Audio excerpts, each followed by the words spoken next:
What's up, YouTube? It's the Action Figure Grader coming back to you with another market update. This time for Hasbro Star Wars, the Vintage Collection. I've got a little bit of everything for every price budget in this video. So let's go ahead and dig right in. I thought this was an interesting one. This was a complete VC01 Dengar, but it's loose outside of the packaging. You don't see prices like this very often for complete figures, and probably why Hasbro is re-releasing Dengar here soon. And look at this price. It's $62.89 was the sales price for a loose Dengar, and that's surprising. that seems like a little high to me, but what do I know about the market anymore?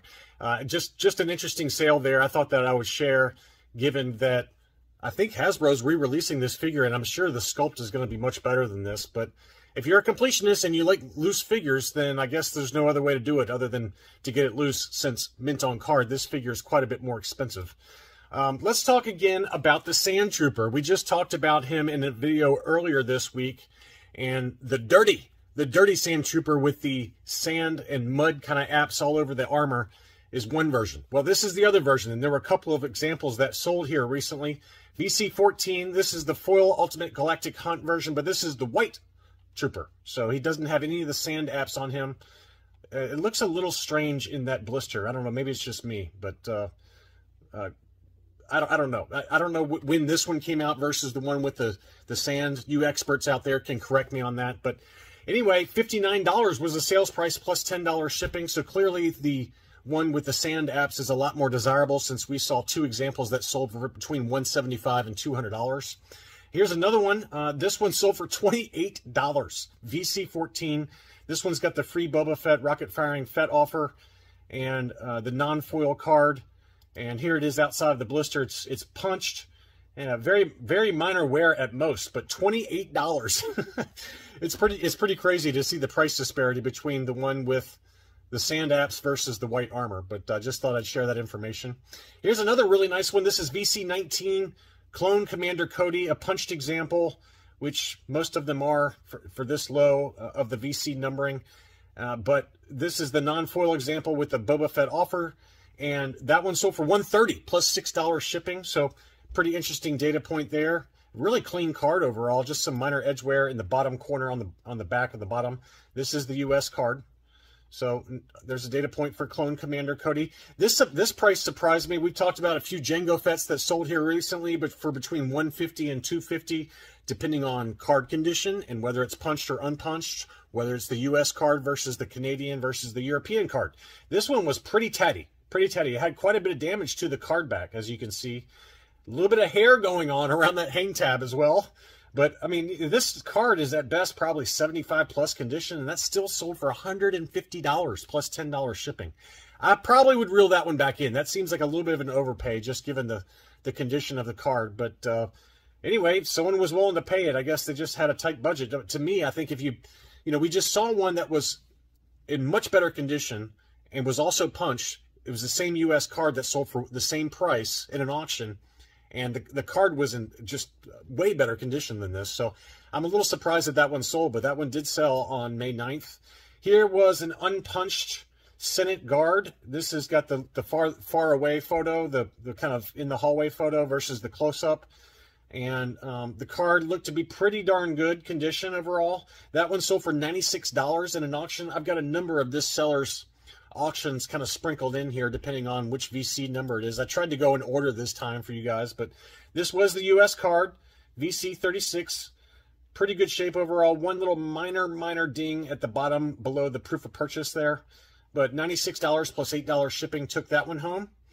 VC39, Luke Skywalker Death Star Escape. We've documented a few unpunched examples that have sold for extreme money, but this one was punched, but in very good condition overall.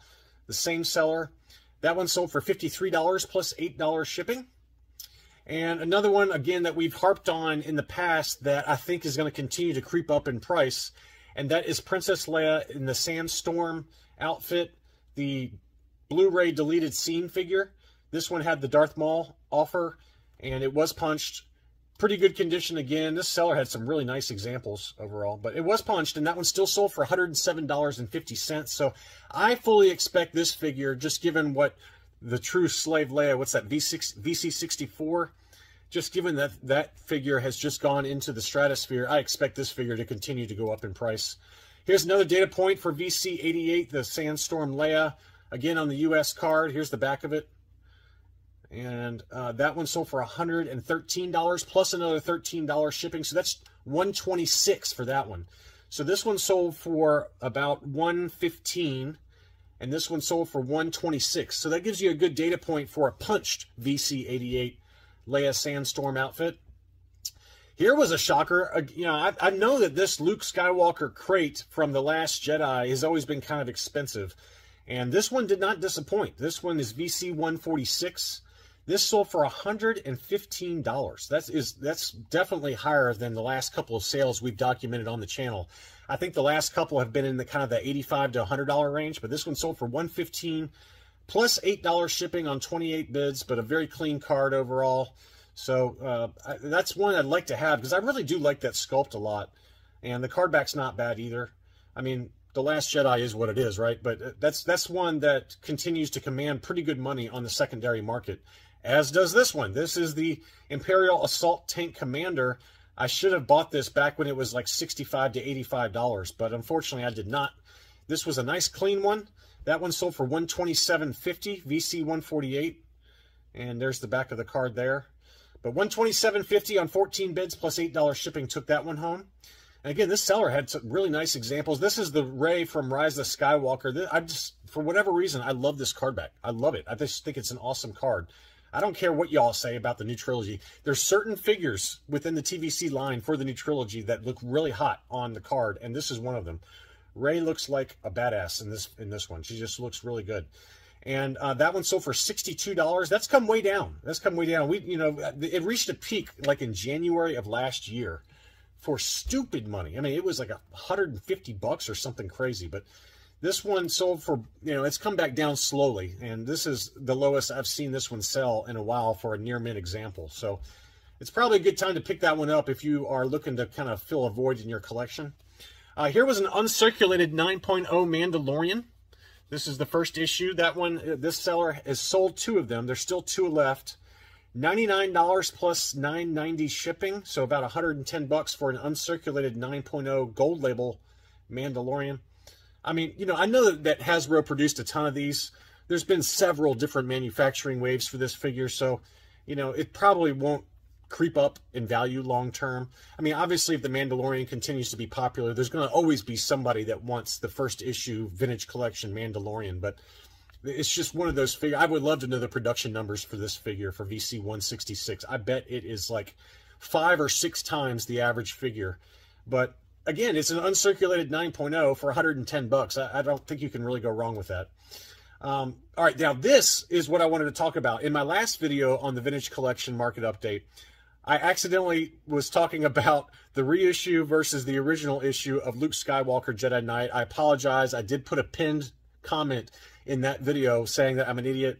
I was comparing an uncirculated 9.0 offerless original issue Luke Skywalker Jedi Knight that sold for crazy money, over $500. But I was comparing it to the indoor capture version of Luke. So I apologize for that. This gives you a better data point, but this is still high. This is the reissue, and it sold, this is VC175. It sold for $84.85 or 69 British pounds plus shipping. There's the back of the card there. That's high. That's high. Now, I do think, to a certain extent, we've got the exchange rate going on. The British pound is really moved up versus the U.S. dollar, in my opinion. It's about $1.40 for every British pound now. It was as low as like $1.20 or so, but it's slowly creeped up. I don't know where it is now. I'm not a currency exchange trader.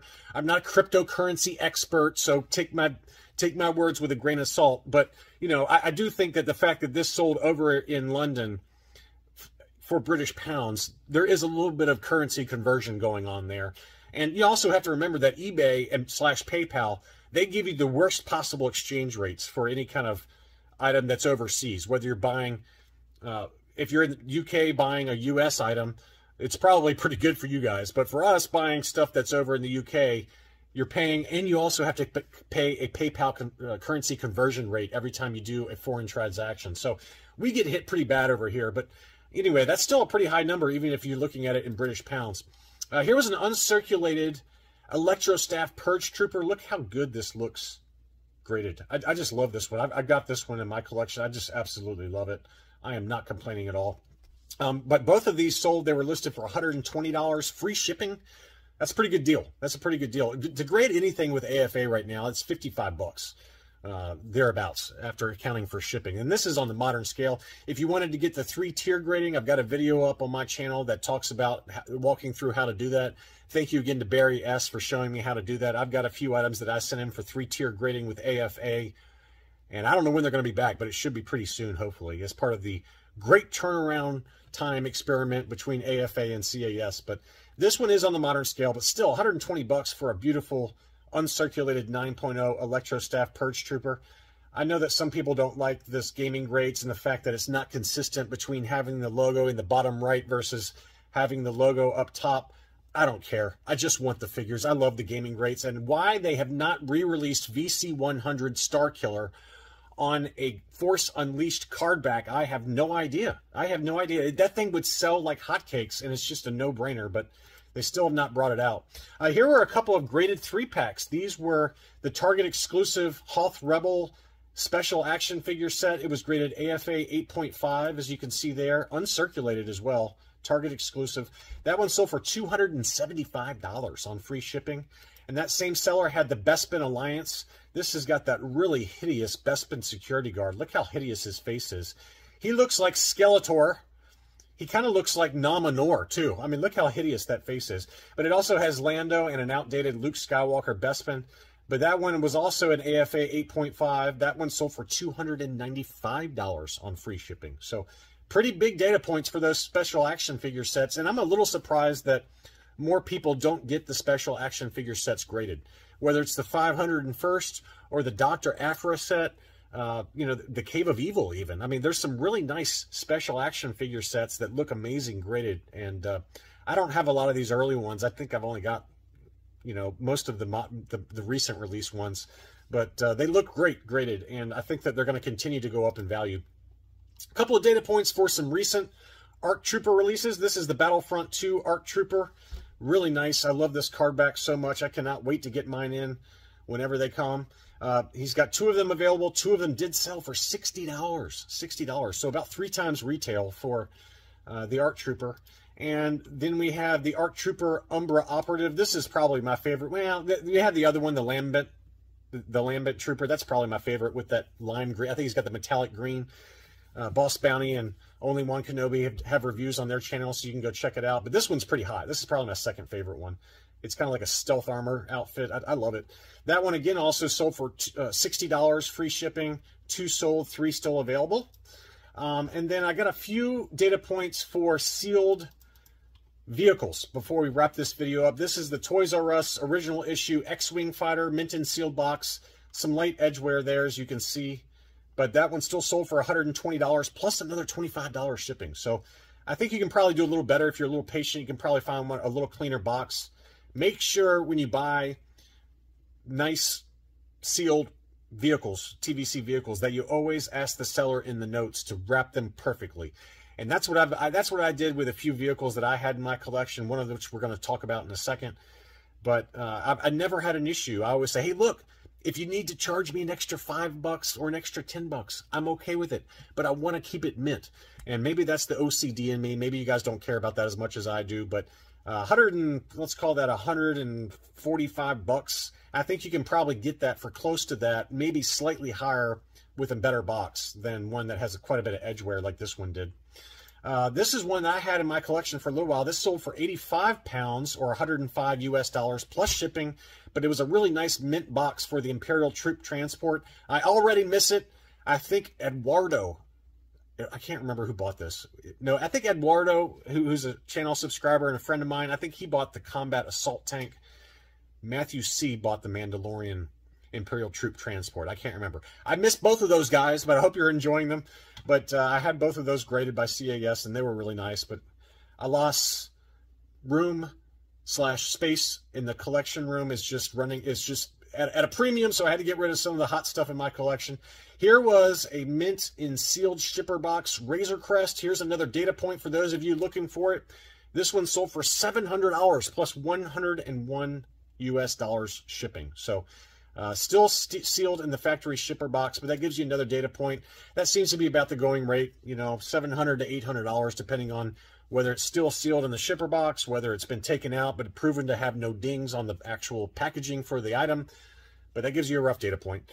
Anyway, that's all I really had. I just thought I'd talk about some more data for the vintage collection based on the viewing of my videos. You guys seem to want more vintage collection market updates, so I gave you 2 this week.